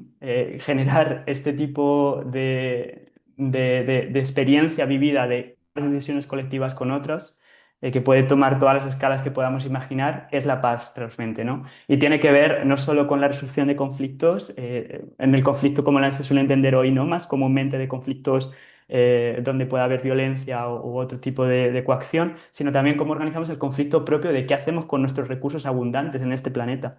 Es que es una pregunta muy grande, ¿no? Entonces, esa es la premisa desde la cual parte la democracia económica. Y digamos que si hubiera que definirla en tres puntos, ¿no? De qué es la planificación democrática, pues podemos pensar en un primer punto que sería cuáles son nuestras prioridades sociales y qué límites ecológicos existen. En base a ello, ¿no? Con el conocimiento científico que tenemos, deliberar democráticamente para establecer ambos. En un segundo paso, determinamos cantidades y cualidades de las actividades económicas necesarias para esos objetivos y luego cuantificamos el crédito, dinero, cualquier, es decir, crédito aquí estamos hablando de que pueden ser formas no monetarias de coordinación, ¿no? Y que vamos a movilizar en cada actividad económica. Y estas son ideas que ahora se están replanteando con todas las críticas a la planificación centralizada de la Unión Soviética que tuvo unas consecuencias terribles a nivel social. Y ahora replantear, ¿no? qué es realmente una planificación democrática y cómo la pensamos hoy como herramienta de paz y de crecimiento justo. Y la segunda idea, que también me gusta mucho traerla últimamente, que tiene que ver con las asociaciones o partenariados público-comunitarios. Cuando estábamos hablando aquí de planificación democrática, parece que es algo muy grande y lo es, ¿no? Pero si lo aterrizamos en, vale, ¿cómo vemos esto en nuestro barrio, en nuestro pueblo? Realmente podemos pensar en que cualquier actividad económica que está teniendo hoy lugar, la producción de medicamentos, la producción de alimentos, la enseñanza o cualquier otra actividad económica de reproducción social que os podéis imaginar, es al fin y al cabo una actividad colectiva, ¿no? Donde intervienen distintos actores, distintos colectivos, ¿no? Entonces, los autores de este libro, de Radical Abundance, que todavía no se ha traducido al castellano, proponen, y ya venían desarrollando en su consultoría que tienen, que se llama Abundance, ¿no? Una consultoría como también parecía Research and Growth, que trata de traer imaginarios postcapitalistas, proponen pensar las formas de organización económica en torno a estos partenariados público-comunitarios, donde hay una empresa conjunta, empresa aquí es como actividad económica, ¿vale? No la empresa capitalista, donde confluyen trabajadores, una asociación comunitaria que sería básicamente el barrio, la ciudad o donde estés, y una entidad pública que puede ser una concejalía o un organismo que pone recursos, ¿no? Podemos también incluso pensarlo si la entidad pública, si las relaciones políticas son difíciles, pero lo interesante es escalar a partir de ahí, ¿no? Entonces plantean cómo podría haber una cogobernanza de esta reproducción social y cómo esto podría realmente ayudar, lo que decía antes, por una parte crear subjetividades más allá del realismo capitalista y por otro lado a ir generando mayor autonomía material, porque a través de estas formas de organización pues no hay una dependencia de un capital externo para esto, se podría hacer a través de lo público, lo comunitario. Y lo interesante también de este planteamiento es que lo que proponen es que no habría una reinversión, es decir, las ganancias, digamos, el beneficio que se genera, no deciden los trabajadores, la entidad pública sola qué va a pasar con eso, sino que se lleva de vuelta a la asociación comunitaria y se decide si reinvertirlo en esta empresa o llevarlo, aquí vemos esta sería la A una B, que sería otro partenariado público-comunitario. Imaginaos una comunidad de energía solar que decide, bueno, tenemos un dinero excedente, ¿qué hacemos con él? Pues vamos a llevarlo a esta cooperativa de producción agroecológica. Y así sucesivamente se podría crear un círculo bastante virtuoso, que bueno, que esto se está poniendo en práctica en algunos lugares en Francia, en un caso de farmacéutica pública, y en Reino Unido, ¿no? También con la producción para la transición agroecológica. Si tenéis curiosidad, he dejado por aquí el enlace y es verdad que todavía, bueno, se está traduciendo al castellano y es un trabajo muy interesante que creo que también aterriza mucho más esto. Me lleva mucho también a esta presentación que se hizo hace un par de semanas en la Maliciosa en Madrid por FUGEM, en cooperación, ¿no? La CHES, la Xarxa de Economía Solidaria de Cataluña, con también la Mercado Social de Madrid y otras entidades han estado pensando esto también en el contexto del Estado español. Y sí, y ahora sí, he terminado. Me gusta siempre mucho esta portada del libro de Degrowth, porque creo que refleja bastante muchas cosas. Y nada, gracias por la escucha. Muchas gracias, Hugo.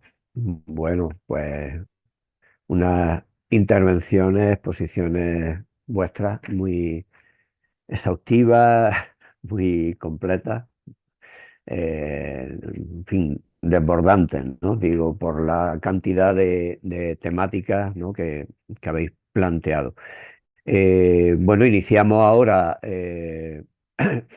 el tiempo para debate, son las 8 menos 9. Yo creo que podemos, en fin, pensar en a lo mejor media hora o algo así. Sí, estoy viendo en el chat, a ver, me parece que no hay ninguna eh, propuesta o consideración, ¿no? Os animo a quienes estáis conectados y conectados a intervenir a través del chat, en principio, ¿vale? Eh, Mientras, ¿no? Si os parece, os planteo alguna cuestión, ¿no?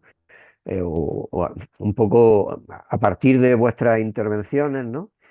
Bueno, el reto que tenemos, mm, básicamente es organizar la vida de otro modo, ¿no? O sea, cuando hablamos de construir la paz, ¿no? En la introducción hablaba de paz entendida en sentido amplio, ¿no? De crear las condiciones que permitan una vida digna para todas y todas en el único lugar que tenemos, este planeta Tierra. Pues eso es una tarea, como antes he dicho también, desbordante, ¿no? O sea, es multidimensional, a todas las escalas, ¿no? Desde lo personal hasta lo global. mm, Pera, ¿no? Ha hecho referencia, ¿no? al carácter de muchos de los problemas que tenemos, que son globales y por tanto necesitamos instancias de intervención globales, ¿no?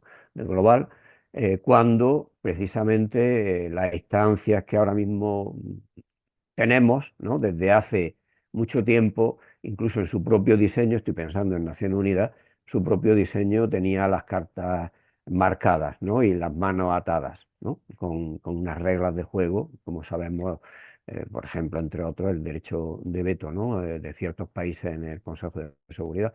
Entonces, realmente necesitamos nuevas instituciones también, o sea, una nueva ONU, ¿no?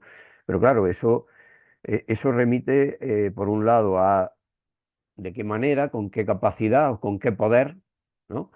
Y muchos de los sentimientos que a raíz de los, especialmente, ¿no? En los últimos tiempos, con el genocidio en Gaza, etcétera, ¿no?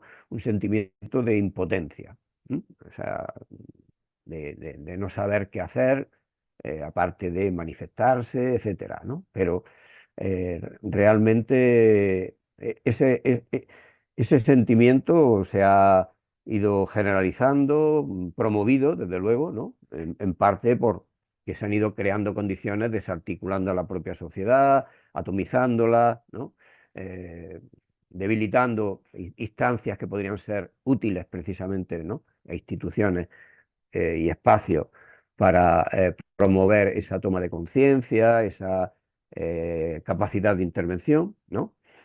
Y por tanto, parte de la tarea también es precisamente cómo empoderarse, ¿no? En ese sentido, yo creo que, por un lado, instituciones, organizaciones como el Centro de la propia Asociación Española de Investigación para la Paz y otras asociaciones y colectivos, ¿no?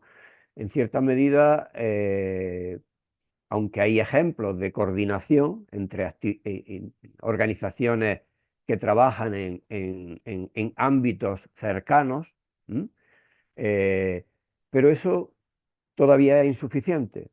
Es decir, que uno de los retos que tenemos, me parece a mí, es precisamente lo de elevar la escala, la capacidad de coordinación entre diferentes actores y colectivos, ¿no? Para poder actuar, ¿m? Para esos escenarios deseables, ¿eh? Poder ir dando pasos hacia ellos, ¿no?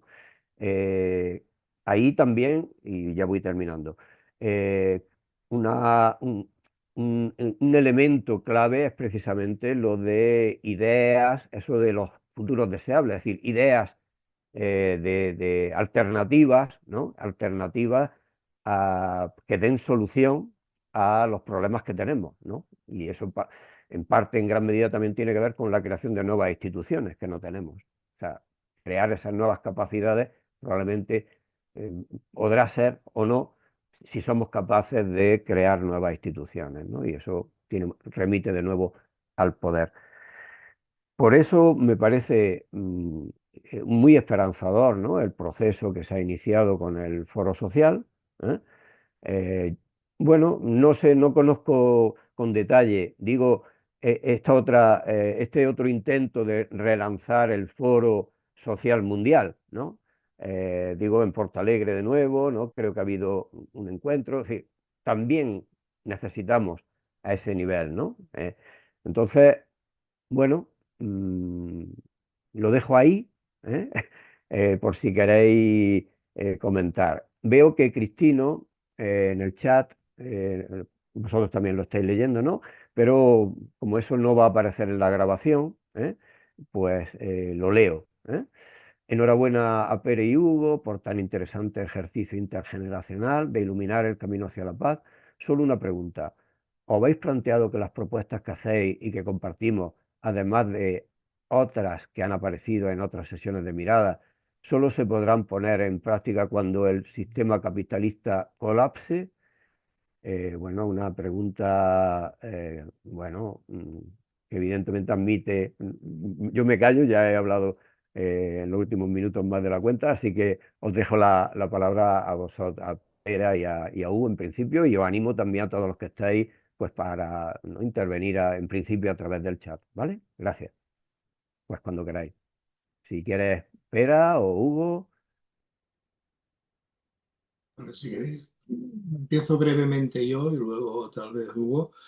Ah, bueno, a ver, una manera de verlo es que tal vez esto ah, será efectivo cuando caiga el sistema capitalista. Otra manera de verlo es que estas nuevas formas de ir construyendo un nuevo mundo van a cambiar y a hacer caer el sistema capitalista, ¿eh? Son maneras, o sea, digamos, cómo salir del estado actual, digamos, ¿no? Pues con una visión que hablan muchos movimientos, de una visión local y global a la vez, ¿eh? O sea, una visión global porque los problemas son globales y por tanto la humanidad tiene que cooperar y hay que volver a resucitar o a recrear instituciones internacionales, pero construyendo desde lo local, ¿eh? Esto es algo que desde el DELAS trabajamos bastante. O sea, por una parte hay que uh, indignarse, digamos, y denunciar todo lo que está pasando, pero por otra parte hay que proponer alternativas y trabajar para construirlas, ¿no? Y bueno, y además todo ello desde la acción, porque aparte de indignarse, lo que podemos es, además de construir, hacer el boicot a todo. Boicot y objeción son dos palabras que tendríamos que resucitar, digamos, ¿eh? Boicot significa no alimentar a los grandes poderes económicos comprándoles lo que se supone que los hace todavía mayores. Y estos poderes, si lo son, es gracias a nosotros, gracias a nuestra dependencia de sus productos, ¿no? Por tanto, hay que boicotear, hay que objetar. Yo como tecnólogo jubilado, bueno, me solidarizo con los que todavía no están jubilados de muchas empresas y dicen que no quieren cooperar en ciertos trabajos, ¿no? Y, y por otra parte hay que construir, y construir, se construye desde lo local, se construye desde lo local y esto es lo que yo creo que puede llevar, y esto lo ha explicado mucho mejor Hugo, digamos, a romper el sistema capitalista actual. Y bueno, y otra es educar y difundir, ¿eh? Porque para explicar que hay otras maneras de ver el mundo. O sea, yo estuve hace tiempos, una anécdota personal, en un pequeño curso sobre comunidades energéticas locales, ¿no? Y la persona que lo daba, que era una persona del País Vasco, empezó diciendo, bueno, esto de las comunidades energéticas locales, la gente no lo sabe, pero de lo que va es de consumir menos. de consumir menos y de consumir con empoderamiento comunitario, ¿no? Pero claro, o sea, es interesante esta visión, digamos, ¿no? Empecemos pensando que debemos consumir menos, menos energía, menos recursos, etcétera, sobre todo en el norte global, ¿eh? Y crear nuevas tecnologías y nuevas maneras de usarlo, y nuevas políticas y nuevas economías que permitan ir a este decrecimiento. Nada, te dejo la palabra, Hugo. Sí, yo la verdad que lo que me ha movido estos años principalmente es esta cuestión que mencionaba Jesús Andrés del cómo nos organizamos. Yo he puesto, de hecho, bueno, y más personas lo que hemos hecho una apuesta, es decir, el foro social es un espacio que esperamos que pueda tener ese rol de coordinación entre colectivos, ¿no?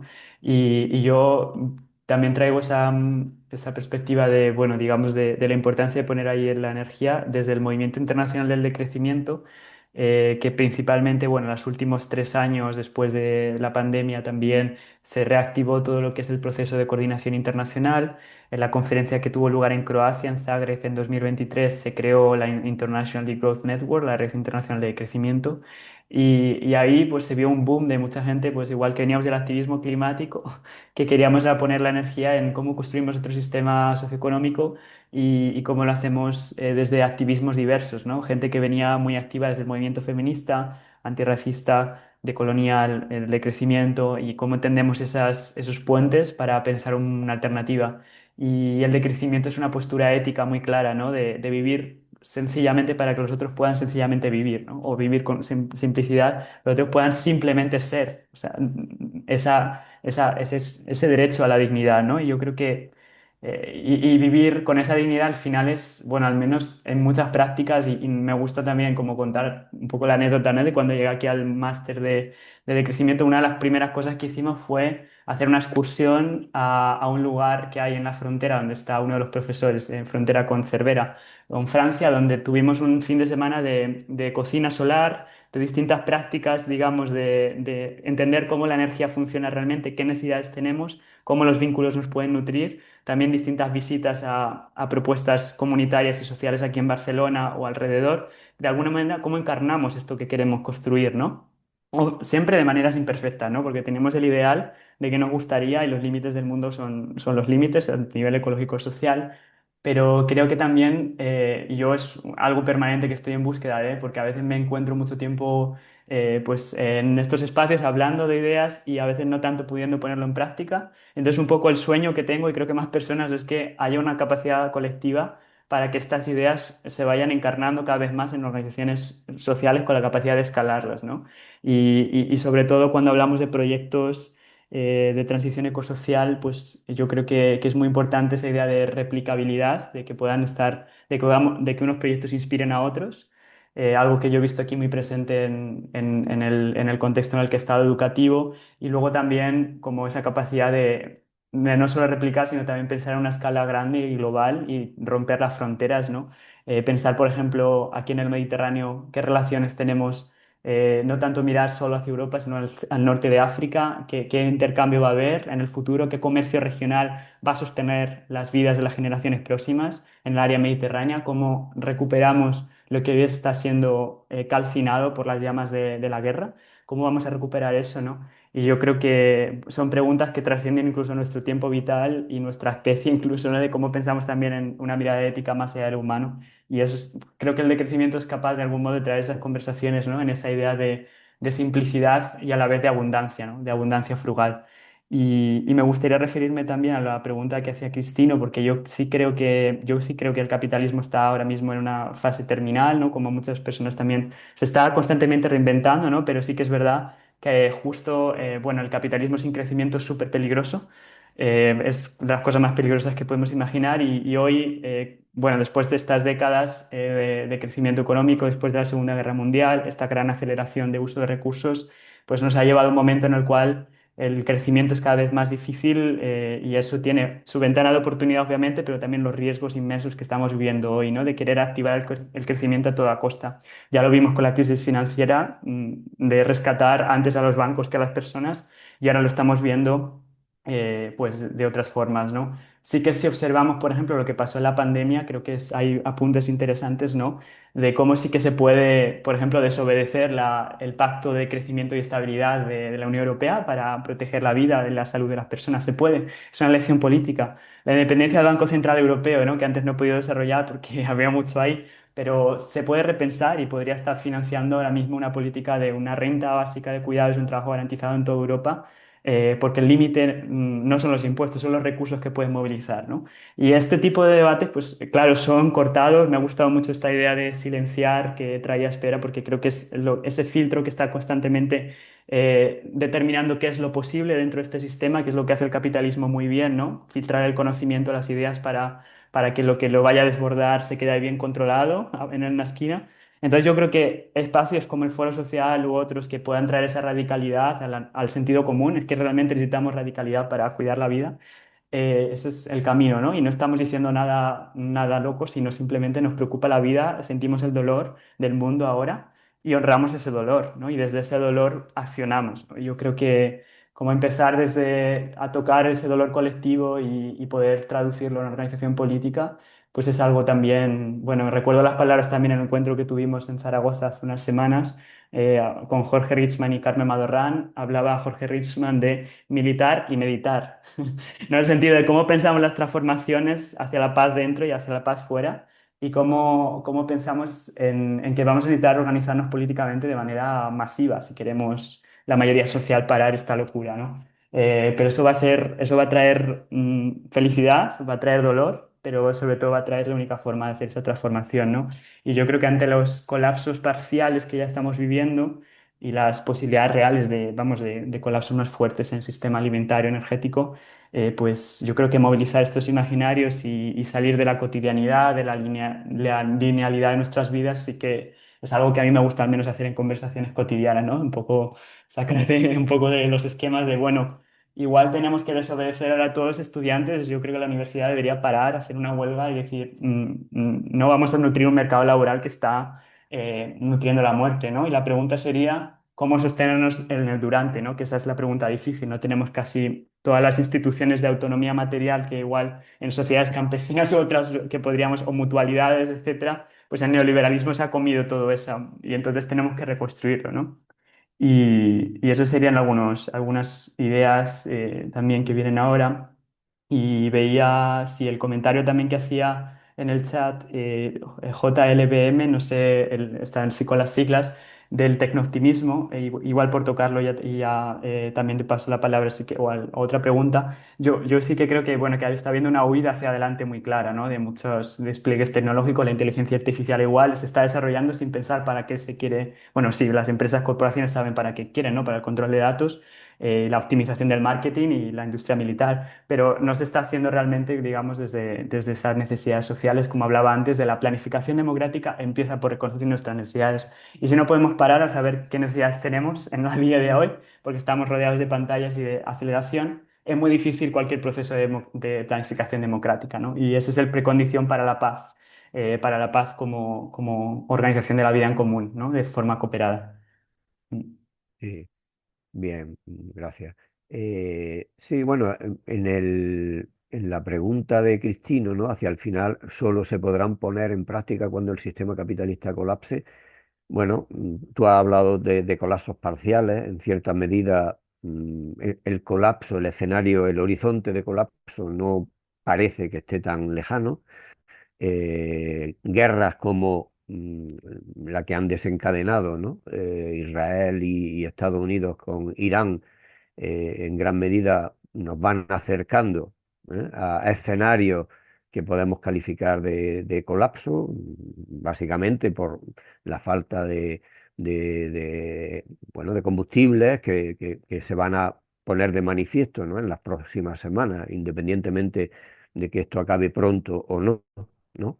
Entonces, la cuestión es que ya estamos, tenemos prisa, hay urgencia, ¿no? Para actuar, ¿no? Y entonces no es solo decir en el horizonte de cuando el capitalismo, no, digo porque leída así la frase podría parecer que es relativamente lejano, ¿no? Antes de pasar a las otras cuestiones, ¿no? que hay en el chat, ¿no?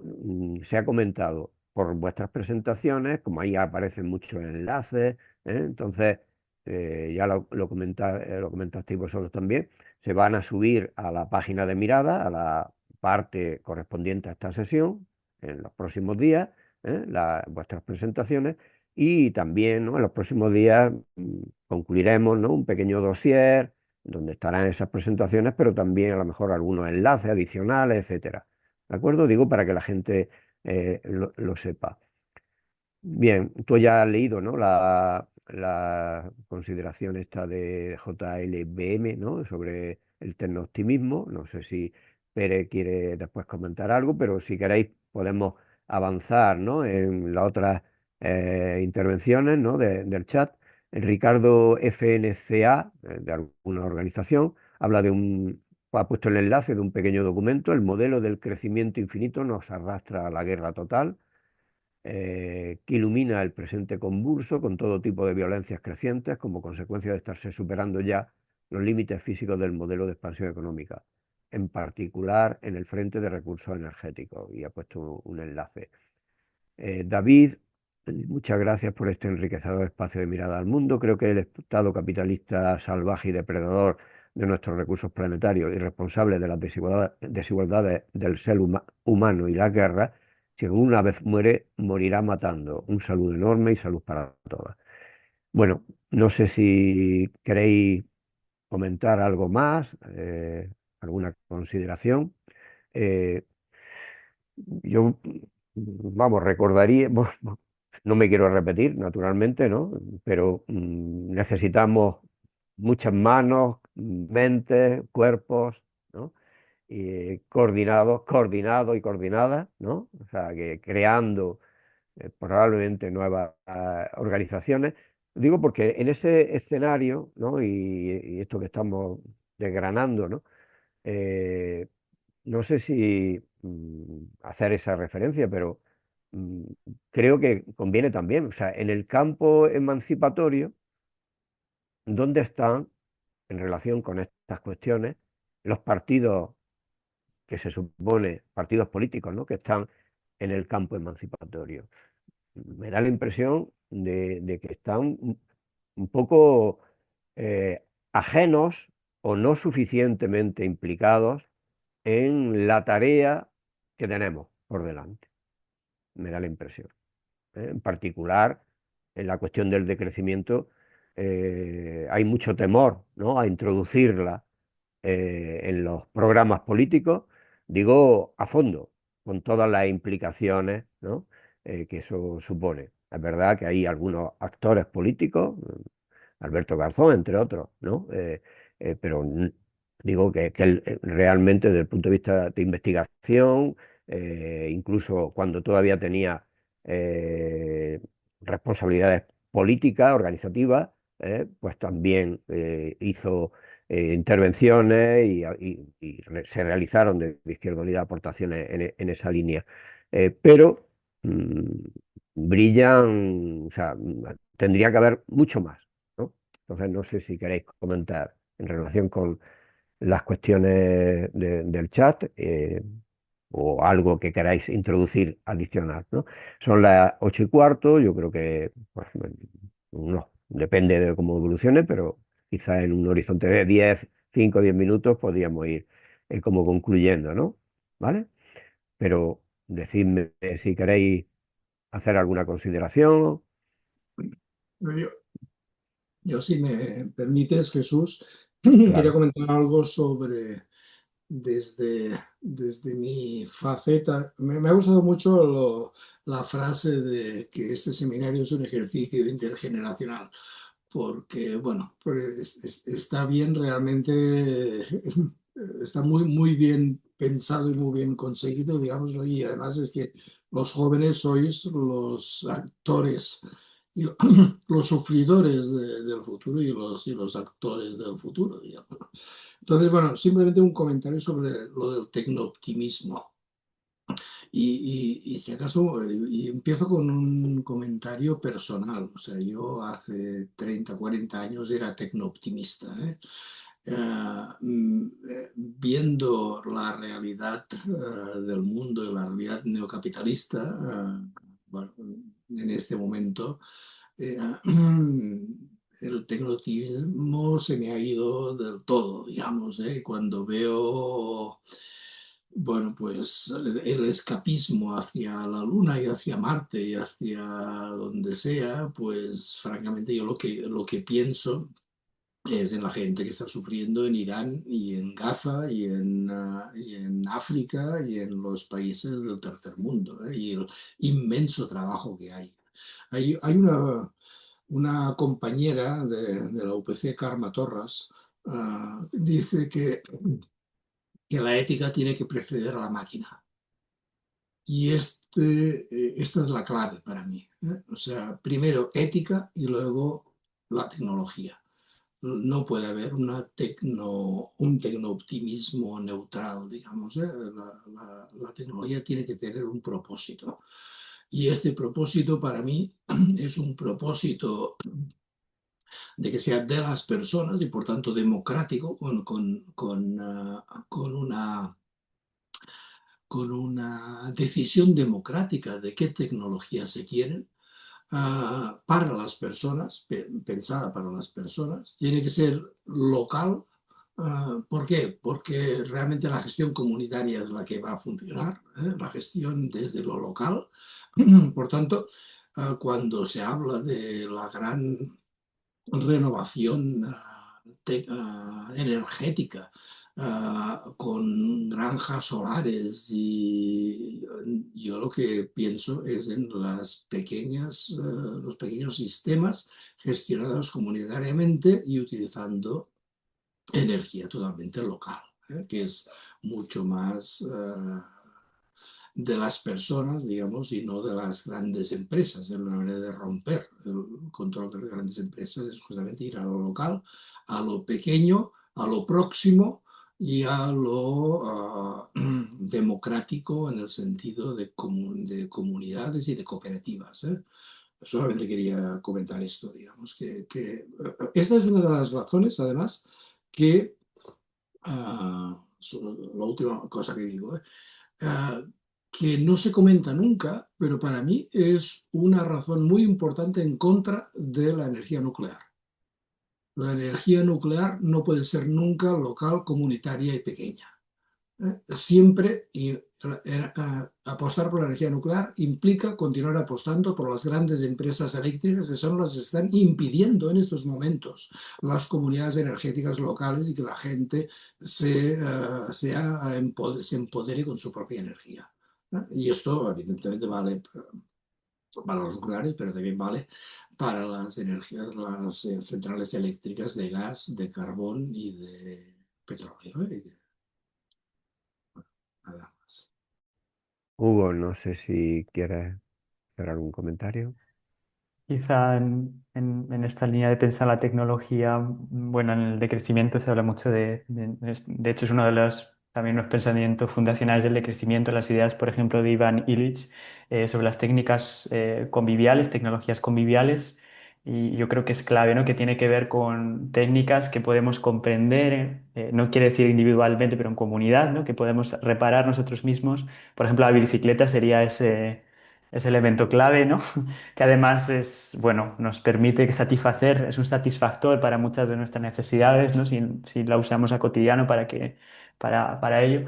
Y también, bueno, como pensamos también en cómo reimaginar el papel de la industria, ¿no? Por ejemplo, en el Foro Social, uno de los pactos es el Pacto Industrial, y leía estos días también un poco las conclusiones que se están trabajando, ¿no? Y es, claro, de ese imaginario como de colosal, de industrial, ¿no? De fordista, de gran producción, de cemento, etcétera. ¿Cómo pensamos una industria ligera a día de hoy que utilice materiales a escala biorregional y que genere una producción que sea capaz de satisfacer necesidades? ¿Y qué hacemos con los excedentes, ¿no? O sea, realmente hay preguntas muy grandes, pero lo que parece realmente tan llamativo, ¿no? Es que ahora mismo, en cuanto a técnicas o capacidades, vamos, tenemos como un poco la idea que señalaba Pera, ¿no? Con esta energía, con el estudio sobre la energía que se publicó hace un par de años sobre dicen, los estándares de vida dignos, ¿no? Que realmente, bueno, realmente no es necesaria, o sea, con un tercio de la energía a nivel global se podrían satisfacer todas las necesidades. En el caso del norte global es como se podría reducir hasta un 90% en algunos países, como Estados Unidos. Nos estamos pensando de un uso colosal de energía. Bueno, pues también eso es algo que nutre, yo creo, el imaginario de qué podríamos hacer con menos energía y reinventando todos esos procesos productivos, ¿no? También en cuanto a las habilidades, ¿no?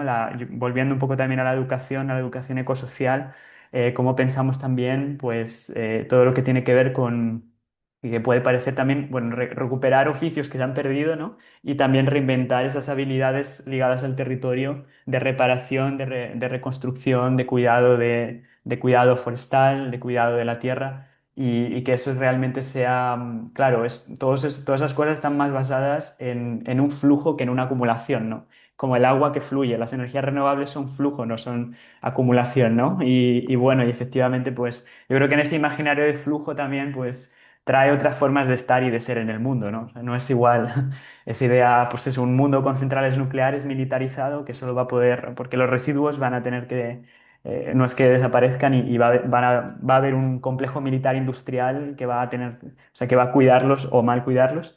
Entonces yo creo que ahí la opción está clara y sí, yo creo que es el debate de técnicas y tecnologías va totalmente ligado al planteamiento de democracia económica y debería ser uno de esos elementos centrales también, qué medios usamos para, una vez que hemos definido una serie de necesidades, qué medios usamos para satisfacerlas, ¿no? Y qué impactos tienen. Y aunque sean a nivel local, pues pensando en toda la cadena de suministro, ¿no? Como también las renovables tienen toda la limitación, bueno, obviamente de los minerales y cómo pensamos también en... Por eso el decrecimiento es necesario, ¿no? Si queremos vidas que no sean expensas de otros, ¿no? Me gusta mucho, también para cerrar mi intervención, como la idea de libertad, que parece algo que se ha quedado solo en el neoliberalismo, pero que el decrecimiento está trabajando ella, ¿no? Pensadores del decrecimiento y pensadoras me gusta mucho la idea que se está desarrollando en el decrecimiento que tiene que ver con la libertad colectiva, la libertad de no vivir a expensas de los demás, que para mí es la verdadera libertad, ¿no? Saber que puedes vivir una vida digna y que eso no esté siendo a costa del dolor, la sangre, el sufrimiento de otros. Y yo creo que esa es una de las mayores, vamos, la libertad, la idea de libertad que tenemos que trabajar.